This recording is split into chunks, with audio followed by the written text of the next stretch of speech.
الحمد لله وكفى وسلام على عباده الذين اصطفى أما بعد أعوذ بالله من الشيطان الرجيم بسم الله الرحمن الرحيم والذين يكنزون الذهب والفضة ولا ينفقونها في سبيل الله فبشرهم بعذاب أليم يوم يحمى عليها في نار جهنم فتقوى بها جباههم وجنوبهم وظهورهم هذا ما كنزتم لأنفسكم فذوقوا ما كنتم تكنزون صدق الله مولانا العظيم اللهم صل على سيدنا محمد وعلى آل سيدنا محمد وبارك وسلم.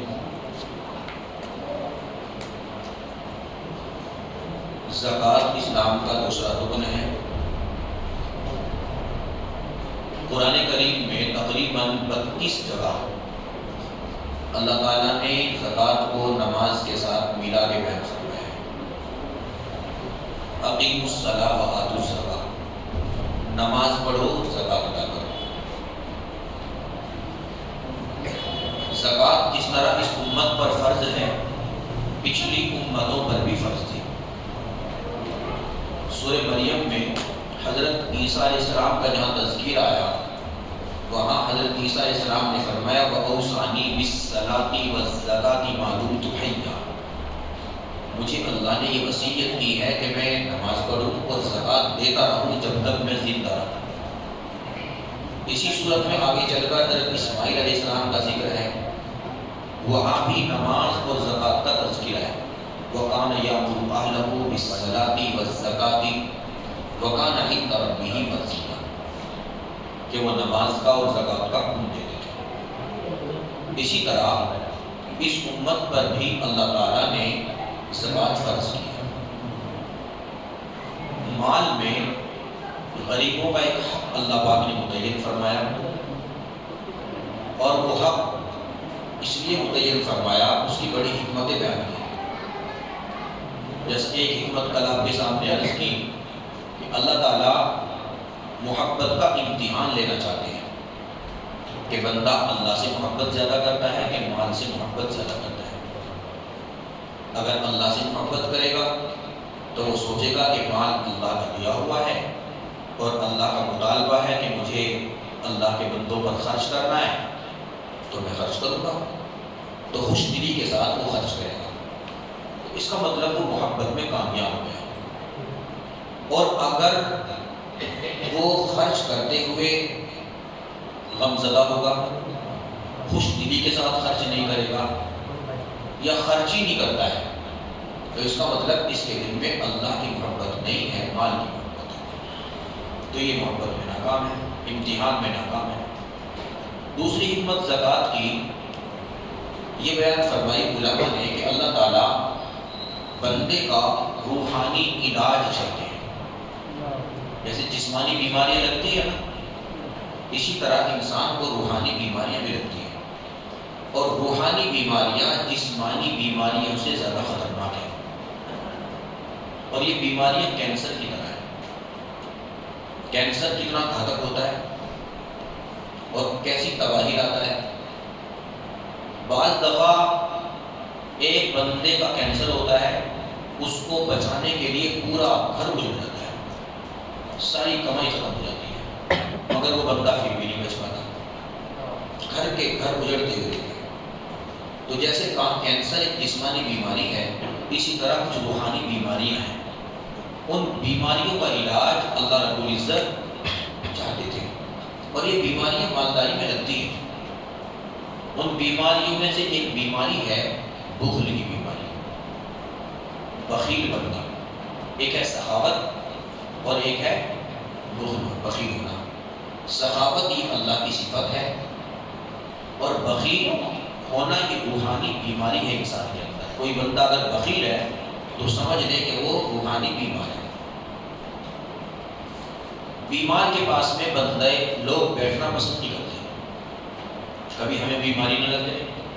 حدیث پاک میں اللہ کے پیارے محبوب صلی اللہ علیہ وسلم نے ارشاد فرمایا السخی قریب من اللہ، السخی قریب من الناس وقریب من اللہ وقریب من الجنہ. سخی آدمی لوگوں کے بھی قریب ہوتا ہے، اللہ سے بھی قریب ہوتا ہے، جنت کے بھی قریب ہوتا ہے۔ اور بخیل انسان لوگوں سے بھی دور، اللہ سے بھی دور، جنت سے بھی دور، وہ قریب من النار، اور جہنم کے قریب ہوتا ہے۔ تو جیسے جسمانی مریض اگر کوئی ہو جائے تو لوگ اس سے دور بھاگتے ہیں، اس کے جراثیم نہ لگ جائیں، اسی طرح اگر بخل کسی کو لگ جائے تو لوگ اس سے دور بھاگتے ہیں، اور سخی بندہ اس کے قریب آتے ہیں لوگ۔ اچھا، بخل بھی کئی طرح کا ہوتا ہے۔ ایک بخیل وہ ہے جو دوسروں پر خرچ کرنے میں بخل کرتا ہے، ایک بخیل وہ ہے جو دوسروں پر خرچ کرنے میں بخل کرتا ہے، اور دوسرا بخیل اس سے بھی بڑا بخیل وہ ہے جو اپنے اوپر خرچ کرنے میں بھی بخل کرتا ہے۔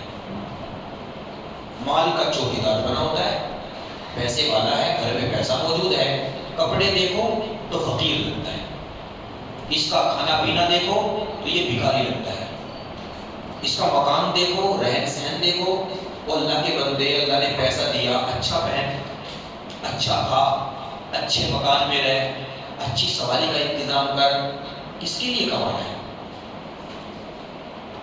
کہ جی بعد میں خرچ کریں گے، بعد تو آئے گی مگر تم نہیں رہو گے، اس لیے اب ہے تو ابھی خرچ کرو۔ یہ جو انسان کی ضرورتیں ہیں، کھانے پینے کی، لباس کی، سواری کی، مکان کی، یہ عالیشان ہونی چاہیے۔ اللہ تعالیٰ اپنے بندے کے اوپر نعمتوں کو دیکھنا چاہتے ہیں، جو نعمتیں اللہ پاک نے بندوں کو دی ہیں ان نعمتوں کے کا اظہار اللہ چاہتے ہیں، بندے دکھائیں نعمتیں، اچھا کھا کے بتائیں، اچھا پہن کے بتائیں، اچھی سواری پہ سوار ہو کے بتائیں، اچھے مکان میں رہ کے دکھائیں۔ اللہ کو بھی پسند ہے نا، تو کیوں بخل کرنا ہے؟ تو ایک بخیل وہ ہے جو دوسروں پر خرچ کرنے میں بخل کرتا ہے، اور اس سے بھی بڑا بخیل وہ ہے جو اپنے اوپر بھی خرچ کرنے میں بخل کرتا ہے۔ اور ایک اور بخیل ہے، اس سے بھی خطرناک، کہ دوسرا بندہ خرچ کرتا ہے تو اس کے پیٹ میں درد ہوتا ہے، خرچ کرنے والا کوئی اور وہ کسی اور کو دے رہا ہے، اس کو پریشانی ہوتی ہے کہ یہ کیوں اتنا خرچ کرتا ہے۔ ایسے بھی ہوتے ہیں۔ تو بخیل چاہے پہلے نمبر کا ہو یا دوسرے نمبر کا ہو یا تیسرے نمبر کا ہو، بخیل ہے، روحانی بیمار ہے۔ اللہ تعالیٰ نے زکوٰۃ فرض کر کے اور مال کے اندر غریبوں کا حصہ متعین کر کے اللہ پاک نے بخل کا علاج کیا ہے۔ جب بندہ زکوٰۃ دے گا، صدقہ دے گا تو بخل دور ہوگا نا، تو یہ روحانی بیماری نہیں لگے گی۔ اس روحانی بیماری سے اللہ بچانا چاہتے ہیں۔ ایک اور بیماری ہے روحانی، اس کو کہتے ہیں طمع، حرص، لالچ، دو اور دو گننے کا لالچ لگا ہوا ہے، ہر وقت جوڑنے میں لگا رہتا ہے۔ تو طمع اور لالچ یہ بھی روحانی بیماریاں ہیں۔ اللہ رب العزت زکوٰۃ اور صدقات کے ذریعے ان کا بھی علاج چاہتے ہیں۔ طمع اور حرص کی بیماری میرے بندے کو نہ لگ جائے۔ طمع اور حرص، شیطان مردود طمع سے ہی تو ہوا ہے جی، لالچی تو ہوا تو مردود ہو گیا۔ تو اس لیے یہ مہلک بیماری ہے۔ جو بندہ زکوٰۃ دینے والا ہے، صدقات نکالنے والا ہے، یہ بندہ ان بیماریوں سے محفوظ رہتا ہے۔ نیز اللہ تعالیٰ نے مال میں زکوٰۃ فرض کر کے امت کے غریبوں کو سہارا دینے کا کام کیا ہے۔ جو غریب ہیں ان کو سہارا دینا ہے مالداروں کے ذریعے، اور اللہ تعالیٰ اس عمل کے ذریعے دو بندوں میں جوڑ جاتے ہیں۔ اللہ کو جوڑ پسند ہے، توڑ پسند ہے۔ جب مالدار غریبوں کی مدد کریں گے، ایک بھائی دوسرے بھائی کی مدد کرے گا، ایک پڑوسی دوسرے پڑوسی کی مدد کرے گا، رشتہ دار دوسرے رشتہ دار کی مدد کرے گا، تو جوڑ آئے گا کہ توڑ آئے گا؟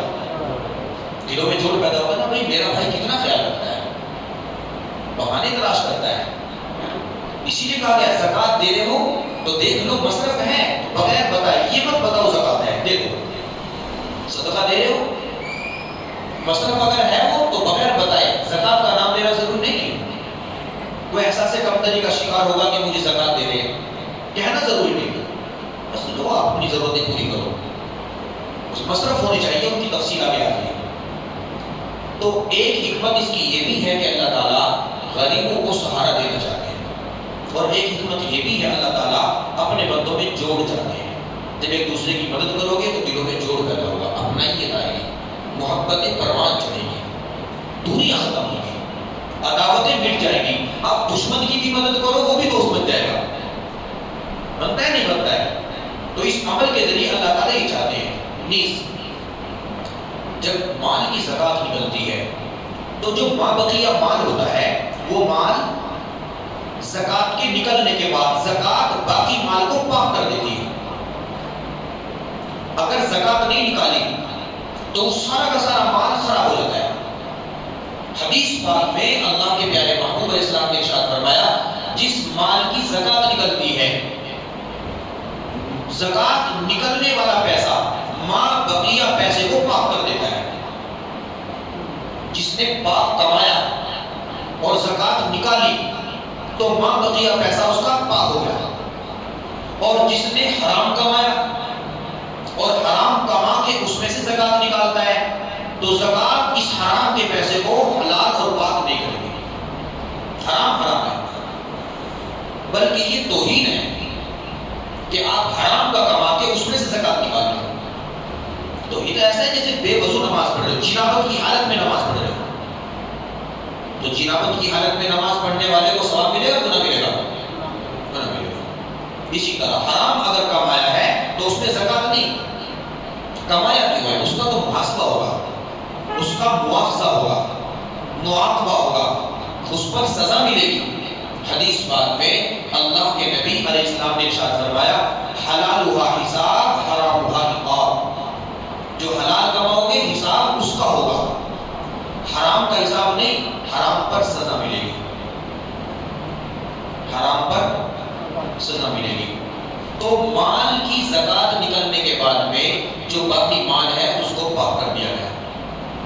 ایک زکوٰۃ کا فائدہ یہ بھی ہے کہ جب مال کی زکوٰۃ نکلتی ہے تو زکوٰۃ کی وجہ سے ما بقیہ مال میں برکت آ جاتی ہے، اور برکت کا تصور بڑا عجیب ہے۔ برکت کا مطلب یہ ہوتا ہے کہ پھر ضرورت بھی پوری ہوگی اور مال بچا بھی رہے گا۔ برکت بھی پوری ہوگی، برکت کا مطلب یہ ہے کہ ضرورت بھی پوری ہوگی اور مال بچا بھی رہے گا۔ پہلے لوگوں کی زندگی میں ان کے مال میں، ان کی آمدنی میں برکت ہوتی تھی۔ گھر میں ایک بندہ کمانے والا ہوتا تھا، سب کھانے والے ہوتے تھے اور پھر بھی بچا رہتا تھا۔ اب گھر میں دیکھو، ابا بھی کما رہے ہیں، امی بھی کماتی ہے، بعض گھروں کے اندر بیوی بھی کما رہی ہے، شوہر بھی کما رہا ہے، 10 بندے ہیں ان میں سے 8 تو کما رہے ہیں اور پھر بھی اخراجات پورے نہیں ہو رہے۔ کیا مطلب ہے؟ کہ برکتیں نکل گئی ہیں، مال کی برکت نکل گئی ہے۔ کسی اللہ والے نے برکت کی مثال ایسے دی ہے جیسے کہ کتا اور بکری۔ اللہ نے بکری میں برکت رکھی ہے اور کتے میں برکت نہیں ہے۔ آپ دیکھو روزانہ کتنی بڑی تعداد میں بکرے بکریاں ذبح ہوتے ہیں، کتنی بڑی تعداد میں، پھر بھی مارکیٹ سے بکرے شارٹ نہیں، ہمیشہ ملیں گے نہیں ملیں گے، اور کتے کہیں ذبح نہیں ہو رہے، مگر اس کے باوجود بھی کتے کم ملتے ہیں۔ تو کتوں میں برکت نہیں ہے، بکروں اور بکریوں میں اللہ نے برکت رکھی ہے۔ خوب ذبح کر کر کے کھاؤ، کبھی مارکیٹ سے، بازاروں سے اس کا گوشت معلوم نہیں ہوگا، ہمیشہ ملے گا۔ لاکھوں کی تعداد میں ایک دن میں بکرے ذبح ہوتے ہیں۔ جب حاجی حج کو جاتے ہیں تقریباً 40-50 لاکھ تو ہوتے ہوں گے۔ عام آدمی ایک تو ذبح کرتا ہی ہے، اور بازے اللہ کے رسول سے محبت کرنے والے ایسے بھی ہیں کہ حضور نے 63 ذبح کیے تھے، 100 اونٹ ذبح کیے تھے، 63 اپنے ہاتھ سے، باقی حضرت علی نے کیے تھے۔ تو بازے ایسے ہیں کہ حضور کی سنت کی اتباع میں اتنے ہی بکرے ذبح کرتے ہیں، تو کتنے کروڑوں ذبح ہوتے ہوں گے، مگر اس کے باوجود بھی نسلیں ختم نہیں ہوتی۔ تو اس کا مطلب بکری میں اللہ پاک نے اس نسل میں اللہ نے برکت رکھی ہے. تو جس چیز میں برکت آ جاتی ہے وہ چیز کبھی ختم نہیں ہوتی, وہ باقی رہتی ہے. تو جب آپ نے اپنے مال میں سے زکات نکال دی تو وہ جو بقیہ مال آپ کے پاس بچا, اس میں برکت آ گئی. اب آپ دونوں ہاتھوں سے بھی خرچ کرو گے نا, بیوی کے اوپر بھی کرو, بچوں کے اوپر بھی کرو, بھائیوں کے اوپر بھی کرو, بہنوں کے اوپر بھی کرو, ماں باپ کے اوپر بھی کرو, دوستوں کے اوپر بھی کرو, انشاءاللہ زکات کی برکت سے یہ پیسہ ختم نہیں ہوگا, اس میں برکت آئے گی. تو زکات کا ایک فائدہ یہ ہے کہ ماں بقیہ مال میں برکت آ جاتی ہے. نیز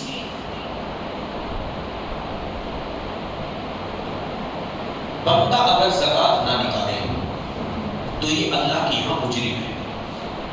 ایک بڑے صحابی ہیں حضرت معاذ ابن جبل رضی اللہ تعالیٰ, انہیں رسول اللہ صلی اللہ علیہ وسلم نے یمن بھیجا قاصد بنا کر, اور یہ فرمایا کہ جب تم یمن جاؤ تو یمن والوں کو, وہ اہل کتاب ہے, ان کو تم سب سے پہلے کلمہ شہادت کی طرف گواہی بلاؤ, انہیں یہ دعوت دو اشہد ان لا الہ الا اللہ واشہد ان محمد رسول اللہ.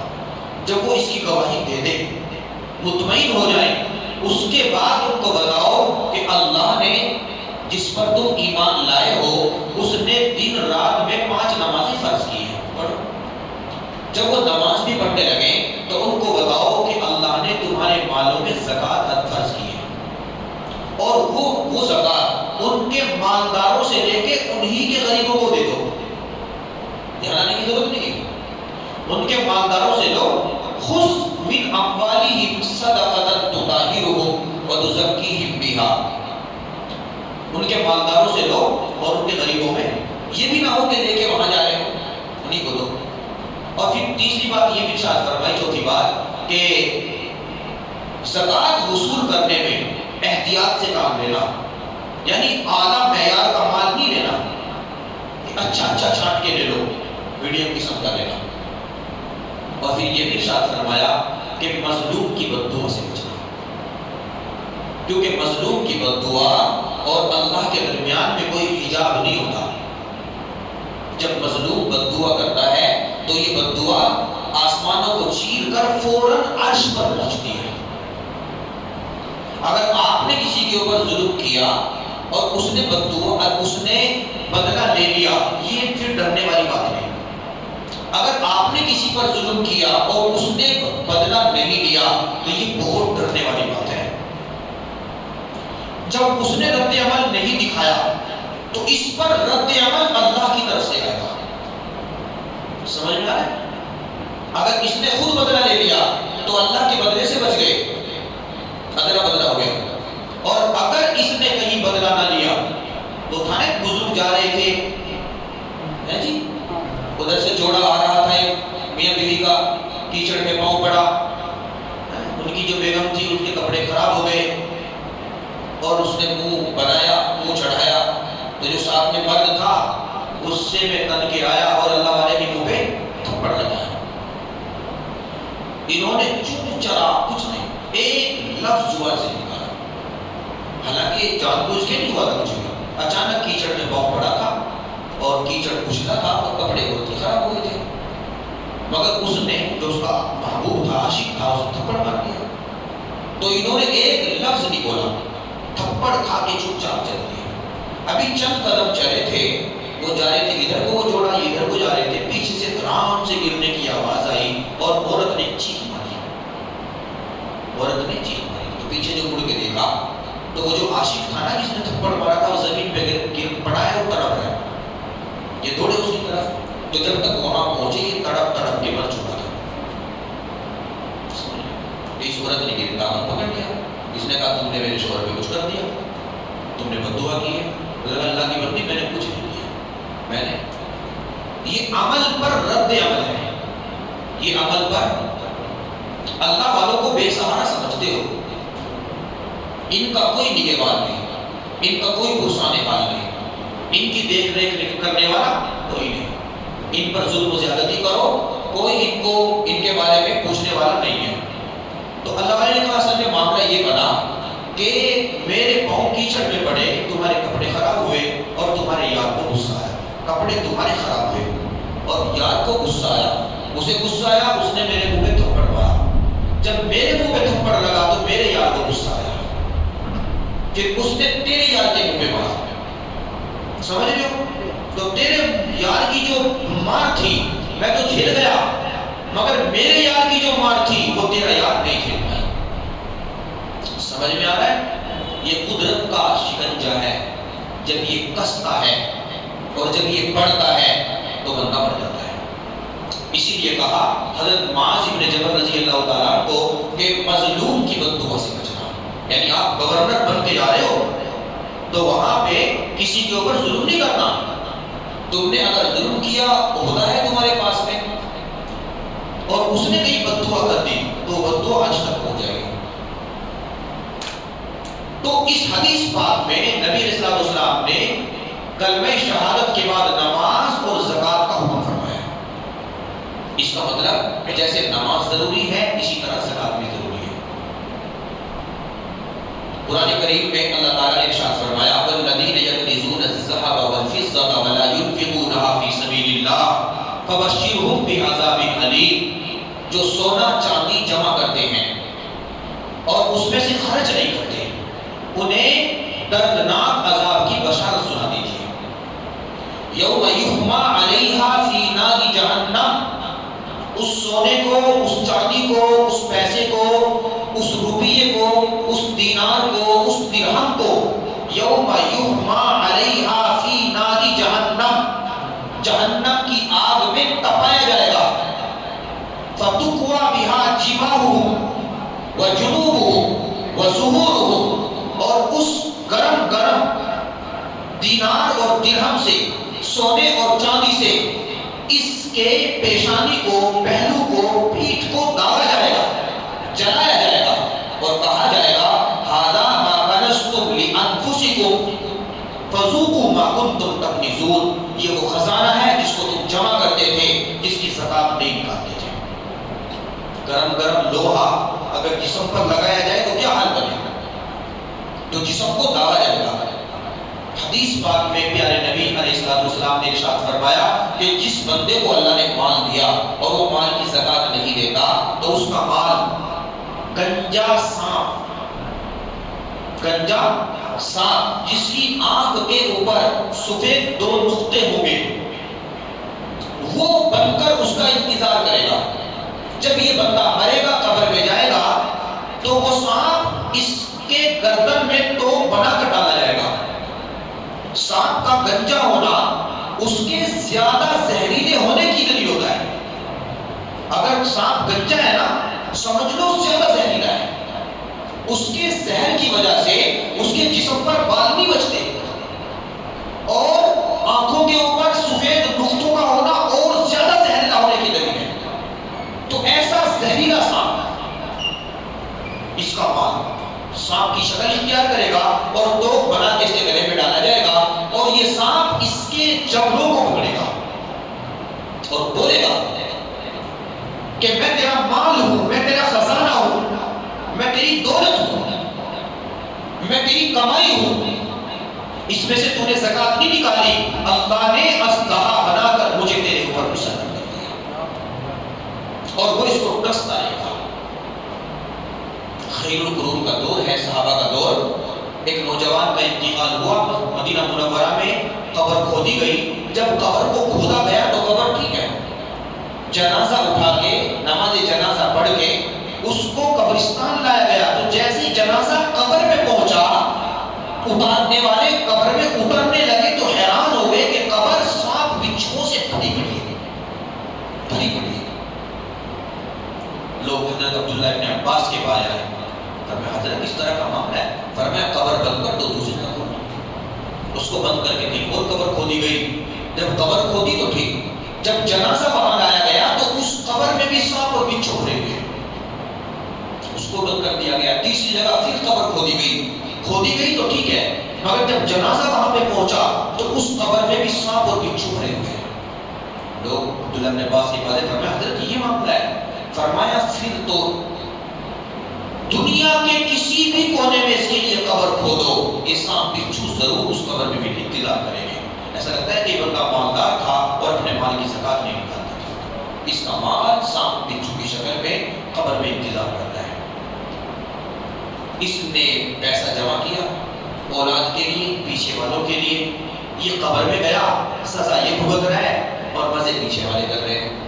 کتنا عقل مند تھا، کتنا عقل مند تھا کہ اپنے آپ کو دوسروں کو مزہ دلانے کے لیے، دوسروں کو خوش کرنے کے لیے اپنے آپ کو اللہ کے عذاب کے حوالے کر رہا ہے۔ کون سی عقل مندی ہے بھائی؟ اتنا پیار اولاد سے اور بیوی سے اور پیچھے رہ جانے والوں سے کہ اپنے آپ کو جہنم کے حوالے کر رہا ہے۔ کون پوچھنے والا ہے؟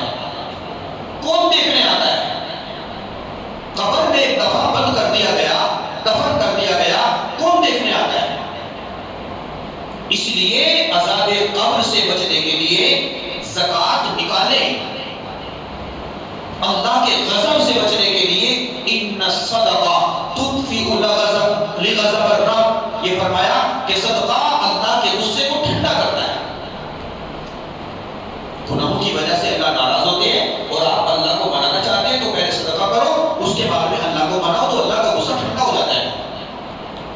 غصے سے اللہ کا غصہ، صدقے سے اللہ کا غصہ ٹھنڈا ہوتا ہے۔ تو اسی لیے زکات بھی نکالیں، صدقات بھی نکالیں، زکات بھی نکالیں، صدقات بھی نکالیں۔ اور اس میں کل عرض کیا تھا ٹال مٹول سے کام ڈالیں، کل نکال دوں گا، بعد میں نکال دوں گا، پرسوں نکال دوں گا، نہ، جیسے ہی موقع ملے فوراً نکال دیں۔ جیسے نماز آج کی آج ہی پڑھنی ہے، اسی طرح زکات پہلے فرصت میں ادا کریں۔ اللہ تعالیٰ سے کمی کا خوف نہ کریں، اللہ تعالیٰ انشاءاللہ مال کو کم نہیں ہونے دیں گے۔ اسلامی اصول کے مطابق زکات نکال کر غیر مسلم فائدے اٹھا رہے ہیں، اس لیے نہیں کہ انہیں ثواب چاہیے، اس لیے کہ انہیں قرآن پر یقین ہے کہ قرآن میں حدیث میں یہ بات ہے کہ مال کی زکات نکلتی ہے تو مال بڑھتا ہے، وہ زکات نکال کے اپنے مال کو بڑھا رہے ہیں۔ زکات نکلتی ہے تو مال کی حفاظت ہوتی ہے۔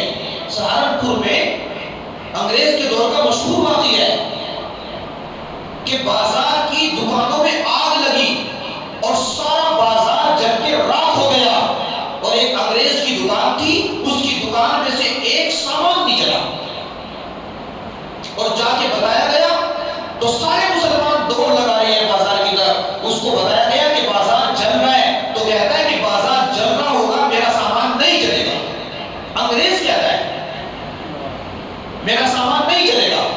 لوگوں نے جا کے دیکھا سارا بازار جل گیا، ادھر کی دکان، آگے کی دکان، پیچھے کی دکان، سب جل کے راکھ ہو گیا، مگر اس انگریز کا جو مسلمان نہیں ہے اس کی دکان محفوظ ہے۔ وہ حیران ہوئے کہ تمہارا سامان محفوظ کیوں ہے؟ کہتا ہے کہ میں نے جب سے یہ دکان کی ہے تب سے میں ایک ایک سامان کی زکات نکالتا ہوں، اور مسلمانوں کے سچے پیغمبر کی زبان سے یہ بات نکلی ہے کہ جس مال کی زکات نکلتی ہے وہ مال اللہ کی حفاظت میں ہوتا ہے۔ جب میرا مال اللہ کی حفاظت میں ہے تو دنیا کی آگ میرے مال کو کیسے جلا سکتی ہے؟ ابھی تو افسوس ہونا چاہیے نا کہ جو ایمان والا نہیں ہے وہ یقین کر کے اپنے مال کو بچا رہے ہیں، اور ہم یقین نہیں کرتے، مال تلف ہو جائے، مال ضائع ہو جائے، مال چوری ہو جائے، مال بیماریوں میں چلا جائے، مال مقدمے بازیوں میں چلا جائے، گناہوں کے راستوں پر چلا جائے، مگر مال کی زکات نہیں نکالنی، صدقہ نہیں نکالنا، غریبوں کو مرتے ہوئے دیکھتے رہیں گے، مدد نہیں کریں گے، بیواؤں کے گھروں کو اجڑتا ہوا دیکھیں گے، اس کے گھر بسانے کے لیے 2 پیسے خرچ نہیں کریں گے، کتنا بڑا مجرم ہے۔ اگر اس بیوہ نے قیامت کے دن گریبان پکڑا، اگر اس یتیم بچے نے قیامت کے دن گریبان پکڑا، اگر اس غریب نے قیامت کے دن گریبان پکڑا، بچانے کے لیے کون آئے گا؟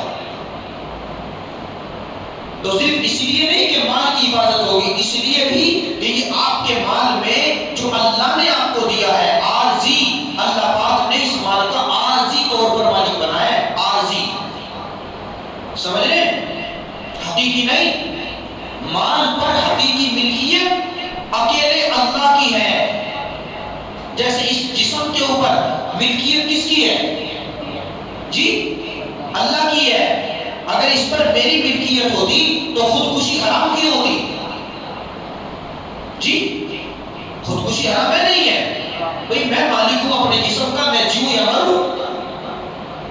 خودکشی حرام ہے، کیوں حرام ہے؟ اللہ فرماتے ہیں جسم تیرا نہیں ہے، یہ عارضی طور پر دیا ہے، اس میں عمل دخل کرنے کا اختیار مجھے ہے اکیلے اللہ کو. وہ جیائے تو جیو اور وہ مارے تو مر جاؤ، وہ مارے تو مر جاؤ. وہ یہاں رکھے تو یہاں رہو اور وہ زمین کے نیچے رکھے تو زمین کے نیچے چلے جاؤ. تو ملکیت اس کی ہے. اسی طرح جو مال اللہ نے مجھے اور آپ کو دیا ہے اس مال میں حقیقی ملکیت اللہ کی ہے. عارضی طور پر اللہ نے مالک بنایا، عارضی طور پر. چنانچہ زندگی میں دیکھتے ہیں کہ باپ بوڑھا ہوتا ہے اور بچے مطالبہ شروع کر دیتے ہیں کہ ہمارا حصہ دو. بھئی آپ نے کمایا تھا؟ نہیں کمایا تو نہیں تھا. پھر آپ کا حصہ کیسا ہوا؟ کہ آپ کو بھی تو آپ کے ابا سے ملا تھا. کہتے نہیں کہتے؟ آپ کو بھی تو آپ کے ابا سے ملا تھا نا. تو جیسے آپ کو اوپر سے ملا تھا تو اب ہمارا نمبر آیا ہمیں دو. اور اگر وہ باپ نہ بھی دے زندگی میں تو آنکھ بند کرتے ہی کس کے پاس چلا جائے گا؟ کسی اور کی ملکیت حاصل ہوگی. یہ مرتا مرتا وصیت کر کے مر رہا ہے، یہ کروڑ پتی ہے اور اولاد سے ناراض ہے، کہتا میرا سارا مال زہرا بطول مسجد میں دے دینا. دے سکتے ہیں؟ نہیں دے سکتے. مدرسے میں دے دینا؟ نہیں دے سکتے. کیوں نہیں دے سکتے؟ کیونکہ اس کی ملکیت زندگی تک تھی. جیسے یہ مرا، ملکیت منتقل ہو گئی اولاد کی طرف. تہائی میں وصیت چل سکتی ہے، اس کے اوپر نہیں. جب تمہارا ہے ہی نہیں تو تمہاری بات تھوڑی چل جائے گی مال میں. تو یہ مال اللہ کا ہے، کچھ دنوں کے لیے اللہ نے ہمیں دیا ہے، پھر ہم سے لے کے اللہ تعالیٰ ہمارے بعد والوں کو دیں گے. تو عقل مندی کا تقاضا یہ ہے کہ اس مال میں اللہ کے بندوں کا حق ادا کرے اللہ کی مرضی کے مطابق. زکوٰۃ کے 8 مصرف ہیں جن کو زکوٰۃ دینا ہے. اللہ رب العزت نے زکوٰۃ کے معاملے میں تفصیل بھی قرآن میں بیان کی ہے. زکوٰۃ کن کو نہیں دینا؟ غور سے سن لیں. زکوٰۃ کن کو نہیں دینا؟ نمبر 1 سید کو نہیں دے سکتے، جو اوریجنل سید ہے. آج کل ڈپلیکیٹ سید مارکیٹ میں زیادہ پائے جاتے ہیں. ہر بندہ اپنے نام کے ساتھ میں سید لگاتا ہے. یہ بہت بری بات ہے. نبی کے خاندان کی طرف جھوٹی نسبت کرنا گناہ ہے. وہ بہت عزتوں والا، عظمتوں والا خاندان ہے. ہم تو اس خاندان کے غلام ہیں، ان کے قدموں کی خاک ہیں. جی اور جب میں نے کہا اپنے آپ کو کہ میں بھی سید ہوں تو میں نے ان کا اپنے آپ کو غلام کہاں مانا؟ میں تو آقا مان رہا ہوں اپنے آپ کو. تو اس لیے اگر سید اوریجنل ہے تو سید کو دینا جائز نہیں ہے. مالدار کو نہیں دے سکتے جس کی ملکیت 52.5 تولہ چاندی 35,000 کے بقدر اس کے پاس میں ہے. اسی طریقے سے زکوٰۃ ولادت کے رشتے میں نہیں دیں گے. ولادت کے رشتے میں نہ اصول کو نہ فروع کو. اصول باپ کو، دادا کو، ماں کو، نانی کو، یہ اصول ہے. فروع بیٹے کو، بیٹی کو، نیچے تک. تو اصول فروع کو زکوٰۃ نہیں دے سکتے. باپ نہ بیٹی کو دے سکتا، نہ بیٹے کو، نہ پوتی کو، نہ پوتے کو. اسی طرح بیٹا نہ باپ کو اور نہ دادا کو، نہ نانا کو، نہ نانی کو، نہ دادی کو، ان کو زکوٰۃ نہیں دے سکتے. یہ ولادت کا رشتہ ہے. اسی طرح زوجیت کے رشتے میں زکوٰۃ نہیں دے سکتے ہیں. شوہر بیوی کو نہیں دے سکتا. بیوی اگر یہ ہوتا تو چور دروازہ کھل جاتا. شوہر ایک سال کہتا کہ تو مالک اور اگلے سال کہتا کہ میں مالک، تو مجھے دے میں تجھے دوں. سمجھ میں آ رہی بات؟ تو یہ چکر چلتا. تو اس لیے زوجیت کے رشتے میں زکوٰۃ کے اندر کا مال اندر ہی رہے تو اچھا ہے نا. باہر نکلے گا تو نظر لگے گی، تو نظر سے بھی بچانا ہے. تو اس لیے زوجیت کے رشتے میں زکوٰۃ ابھی کتنی ٹال مٹور سے لوگ کام لیتے ہیں، بہانے تلاش کرتے ہیں بچنے کے لیے. ہم سے تو مسئلے پوچھتے ہیں نا تو حیران ہوتے ہیں کیسے کیسے چور دروازے نکال کے لاتے ہیں. حضرت ایسے کرے تو وہ ہم سمجھ لیتے ہیں ایسے. جیسے ایک تو طلاق میں اور ایک زکوٰۃ میں عام طور پر چور دروازہ تلاش کرتے ہیں. زکوٰۃ دینے کے بعد میں چور دروازہ تلاش کریں کہ کوئی رستہ نکلے حلال ہونے کا. اس طرح زکوٰۃ سے بچنے کے لیے کوئی تلاش کرتے ہیں، اچھا اسے دے دو اسے دے دو. بھائی 8 مصرف اللہ نے بیان کیے، انہیں کو دو. ان 8 کے علاوہ 9 نہیں ہے. جو نام اللہ نے دیے قرآن میں 8، انہی 8 میں سے کسی کو دو. تو ولادت کے رشتے میں نہیں، زوجیت کے رشتے میں نہیں، مالدار کو نہیں، سید کو نہیں، ان کو زکات نہیں دیں گے. دے گے کس کو؟ انما الصدقات للفقراء، فقیر کو دیں گے.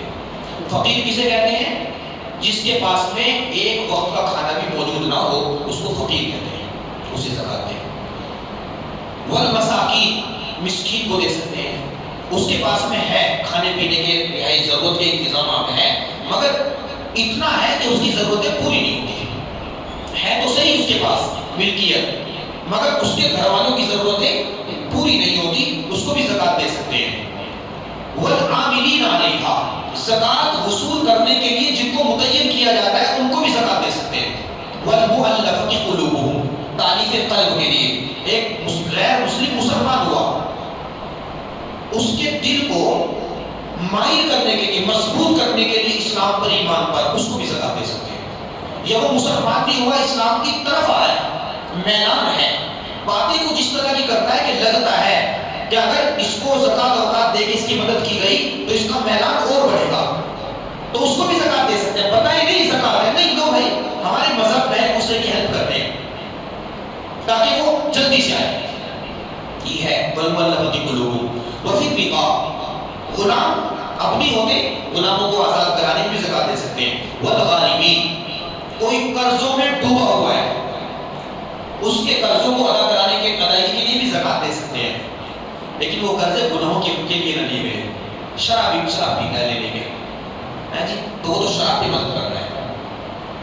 رسم و رواج کے ساتھ 10-15 لاکھ روپے لگا کے بڑی شان و شوکت اور دھوم دھام کے ساتھ بیٹی کی شادی کی ہے، مگر اس میں تو یہ قرضہ تو گناہ کے راستے پر ہے. سمجھ رہے ہو؟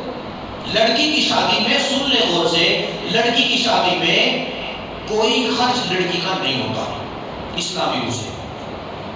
لڑکی کی شادی میں کوئی خرچ اسلام میں لڑکی کا، لڑکے کا ہوتا ہے. لڑکی کا خرچ کوئی نہیں. مثال بخاری شریف کی حدیث ہے، اللہ کے نبی علیہ السلام تشریف فرما ہے. ایک عورت آ کے کہتی ہے حضور میں اپنے آپ کو ہبہ کرتی ہوں، آپ مجھے قبول فرما لیں. تو حضور چپ رہے، نکاح کرتی ہوں آپ کے ساتھ میں، آپ کو پیغام دے رہی ہوں. حضور چپ رہے. انہوں نے پھر کہا حضور میں آپ سے شادی کرنا چاہتی ہوں. حضور پھر چپ رہے. تیسری مرتبہ پھر کہا حضور میں آپ سے شادی کرنا چاہتی ہوں. اللہ کے نبی پھر بھی چپ رہے. تو آپ کی خاموشی دلیل تھی کہ آپ کرنا نہیں چاہتے. سمجھ رہے ہو؟ عورت کی خاموشی ہاں ہوتی ہے اور مرد کی خاموشی نہ ہوتی ہے. سمجھ رہے ہو؟ نہیں سمجھ میں آ رہی ہے؟ ارے بھائی عورت میں حیا غالب ہوتی ہے نہیں ہوتی ہے؟ تو قبول کروانے کے لیے گئے، ابا جان چچا جان بیٹا آپ کا نکاح کر رہے ہیں تو آپ کو قبول ہے. اب وہ ٹھٹائی کے ساتھ ہاں جی ہاں قبول ہے، یہ تو بے شرمی لگے گی نا ذرا، تو وہ ذرا سا چپ رہے، مسکرا دے. وہ کہا ان کی مسکراہٹ ہاں ہے. اور مرد سے کہا گیا کہ آپ قبول کر رہے ہو، وہ چپ رہے. سمجھ رہے ہو؟ یہ نہیں جی شرم میں چپ رہا. اتنا شرمیلا تو مرد نہیں ہوتا، تو اس کو قبول کرنا پڑے گا. اس لیے ہم نے دیکھا کہ وہ قبول کروانے والے مولانا صاحب جب کہتے ہیں نا قبول کرتے ہو، تو کہتا ہے جی قبول کرتا ہوں. تو زور سے بول، یعنی اس نے آہستہ بولا تو بھی تو قبول ہو گیا نا، مگر زور سے بلوایا جا رہا ہے. تو اس شرم حیا کا تعلق اس سے زیادہ ہے. کس سے؟ اور اس سے. تو وہاں ان کی خاموشی ہاں ہے اور ان کی خاموشی نہ ہے. تو نبی علیہ السلام خاموش رہے تو کیا تھا؟ نہ. سمجھ میں آ گئی؟ تو وہی سامنے صحابی بیٹھے تھے، انہوں نے کہا اللہ کے نبی اگر آپ نے نہیں کرنی تو میری کر دیجیے. کتنا آسان تھا نہیں آسان. ارے بھائی میں بخاری شریف کا واقعہ سنا رہا ہوں آپ کو. اللہ کے نبی اگر آپ نے نہیں کرنی، پیغام دے رہی ہے، مطالبہ کر رہی ہے، چاہتی ہے شادی کرنا، اگر آپ نے نہیں کرنی تو آپ میری کر دیجیے. تو حضور علیہ السلام نے ارشاد فرمایا حل عندک شیء، حل عندک شیء، کیا تمہارے پاس کچھ ہے اس کو دینے کے لیے، خرچ کرنے کے لیے؟ کس کو کہا؟ مرد کو. کہا نا میری کر دو. حضور نے کہا تمہارے پاس کچھ ہے؟ اچھا وہ جو عورت مطالبہ کر رہی تھی اس سے نہیں کہا، نکاح کرنا چاہ رہی ہو کچھ ہے تمہارے پاس جہیز وہیز، اس سے نہیں کہا.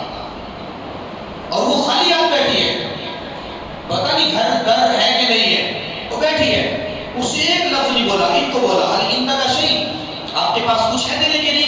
میں نے کہا میرے پاس کچھ نہیں ہے، میرے پاس حضور نے فرمایا کہ جاؤ پہلے کچھ انتظام کرو پھر آنا۔ اب وہ اٹھ کے چلے گئے، تھوڑی دیر بعد پھر آئے، حضور کر دیجیے، کرنا کچھ انتظام ہوا؟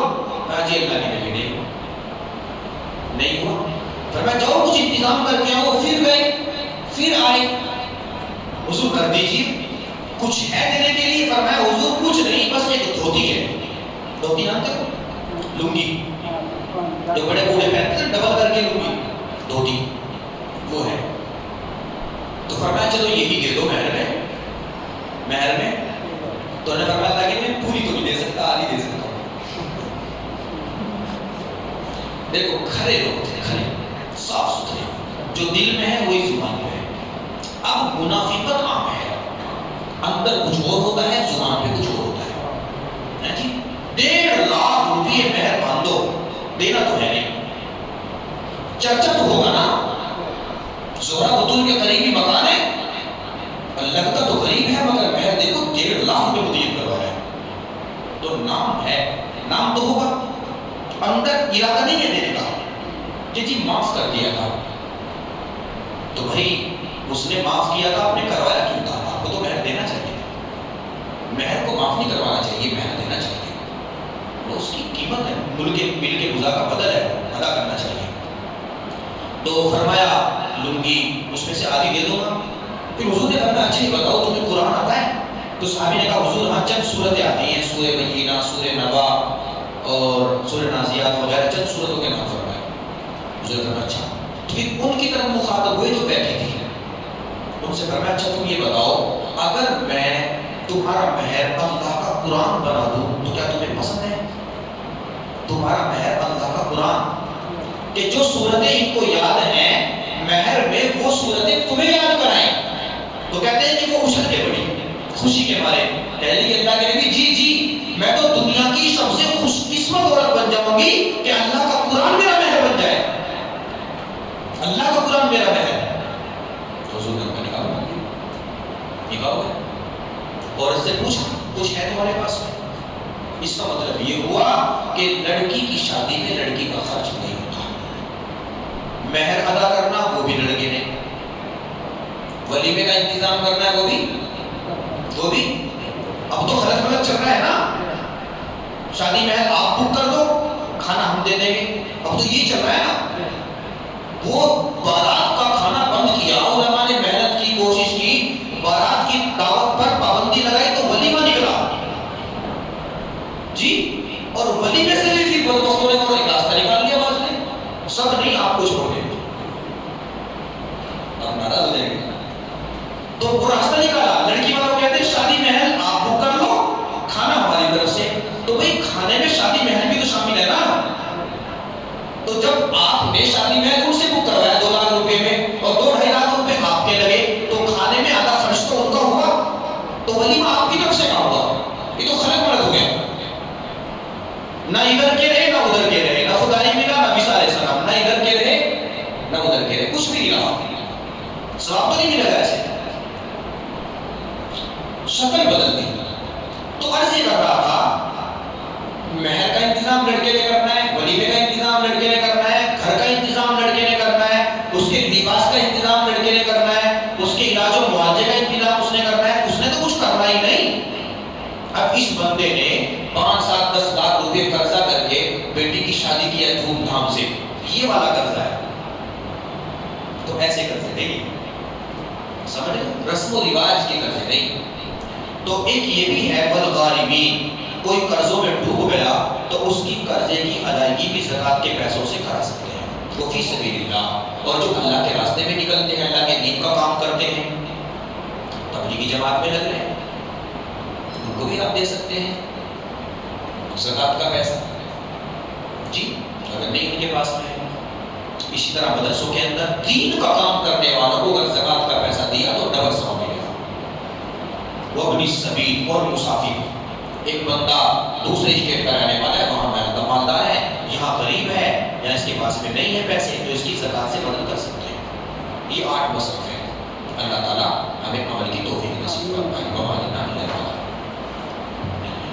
بسم اللہ الرحمن الرحیم الحمدللہ رب العالمین اللہم صلی علی سیدنا محمد وعلی آل سیدنا محمد وبارک وسلم ربنا ظلمنا انفسنا وان لم تغفر لنا وترحمنا لنکونن من الخاسرین ربنا آتنا فی الدنیا حسنۃ وفی الآخرۃ حسنۃ وقنا عذاب النار رب اغفر وارحم وانت خیر الراحمین اللہم انک عفو کریم تحب العفو فاعف عنا یا کریم ربنا هب لنا من ازواجنا وذرياتنا قرة اعين واجعلنا للمتقين اماما رب ارحمهما كما ربياني صغيرا اللهم صل وسلم وبارك